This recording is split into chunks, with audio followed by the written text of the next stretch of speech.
রাত বাজে এখন 2:21। কেন আমার এই ভিডিওটা? আজকের রাতটা জানেন কি রাত? নির্বাচনের রাত। রাত পোহালেই নির্বাচন, সবাই কেন্দ্রে চলে আসবে ভোট দিতে। তো আমি কেন্দ্রের পাশে আছি, এই যে নানা দোকানদারি করতেছে। এই যে দেখতেছেন দেয়ালের যে বেড়াটা, এই যে লোহা দিয়ে যে জানলার মতো তৈরি করা, এটা হলো স্কুল। এটা একটা কেন্দ্র, নতুন কেন্দ্র হয়েছে। তো এত রাত্রে আমরা এখানে কি করতেছি অবশ্য আপনাকে বলছি। এখানে দেখেন এই যে আমার মামু আছেন, এখানে আমার খালু আছেন, এখানে আমার ভাই আছেন। তো এখানে বৈশা থাকার মতো কন্ডিশন কারোরই হবে না, কারণ এখানে যেহেতু আমার নানা রান্না বান্না করতেছে, টাইম পাস করার মতো একজন লোক আছে। মানে নানাগুলোকে ভালো ফ্রিতে মাইন্ডে কথা বলা যায়।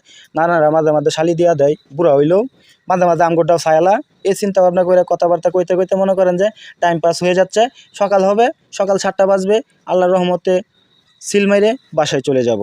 তো ভোট যেহেতু আসছে, আমরা দোয়া করি এটাই, এই ভিডিওর মাধ্যম থেকে আল্লাহর পাকের কাছে একটাই চাওয়া, যে আসুক গরিব দুঃখী অসহায় মানুষের, যাতে যে সরকারই আসুক উনি যাতে সকলের প্রতি খেয়াল রাখেন, সবাইকে দেখে শুনে রাখেন।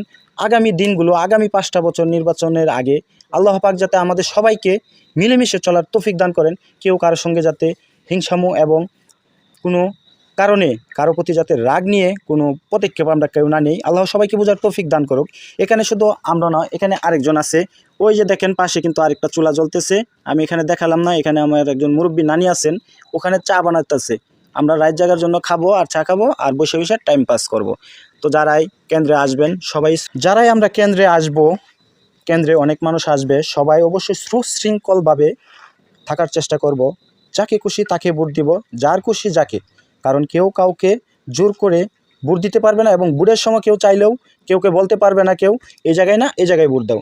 তো যাকেই দিবেন অবশ্যই নিজের মন থেকেই দিবেন, যাতে আল্লাহ পাক ওই লোকটাকে আমাদের সরকার হিসাবে গঠিত করার পরে যাতে আমাদের প্রতি তারা একটু খেয়াল রাখে। কারণ আমাদের বাংলাদেশ সবচেয়ে বর্তমান পিছিয়ে আছে। আল্লাহ যাতে আমাদেরকেও খেয়াল রাখেন, এবং কি তার নিজের সুস্থতাও কামনা করি, এবং আমাদের দেশের প্রতিও তার যাতে ভালোবাসা, এবং অন্য অন্য রাষ্ট্রে যাতে আমাদের দেশের কর্ম এবং পরিশ্রমের টাকা পয়সা যাতে আগের মতো না চলে যায়।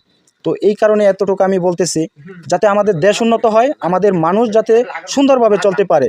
তাই এই ভিডিওটা নিয়ে আপনাদের মাঝ থেকে ভালোবাসা এবং দোয়া দিয়ে করি, এবং আপনারাও দোয়া করবেন যাতে আমাদের প্রত্যেকটা মানুষ আগামী 5 বছর কেউ কারোর সঙ্গে হিংসা অহংকার, এবং কি হিংসা অহংকার থেকে মানুষ একজনের সঙ্গে আরেকজনে মারামারি করতেছে, কাটাকাটি করতেছে, আল্লাহ তাআলা জানে। এখান থেকে আমাদের সবাইকে বিরত রাখেন। আমিন। সবাই সবার জন্য দোয়া করবেন। সবাই সুশৃঙ্খলভাবে, যার পছন্দ যে দলেই, দল নিয়ে কোনো কথা নয়, আমাদের দেশ সুন্দর করব, যাতে আমাদের এরকম একটা সরকার